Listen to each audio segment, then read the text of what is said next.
Ar jūs žinote, kuo anglų kalboje skiriasi šitos formos? Čia yra būdvardžiai, o štai čia yra visą žmonių grupę pavadinantis žodžiai. Palyginkite. Jaunas – young, jaunimas – the young. Turtingas – rich, turčiai, turtingieji – the rich. Aklas – blind, aklieji – the blind.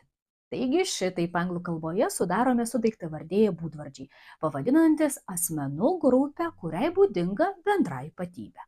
Žymimasis artikelis the plus būdvardis lygu žmonės turintis tą savybę. Pabandykite dabar jūs pasakyti angliškai vargšai neturtingieji, jeigu neturtingas yra poor. The poor, teisingai. O kaip bus ligoniai, jeigu sergantis yra sick? The sick. O anglai? The English. Lygiai tokiu pat būdu padarome ir kiti kuopiniai daiktavardžiai, pavadinantis žmonių grupės. Palyginkite. Old – senas, the old – senoliai. Homeless – benamis, the homeless – benamiai. Newborn – naujagimis, the newborn – naujagimiai.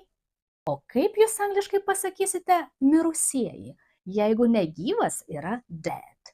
Palikite savo atsakymų komentaruose.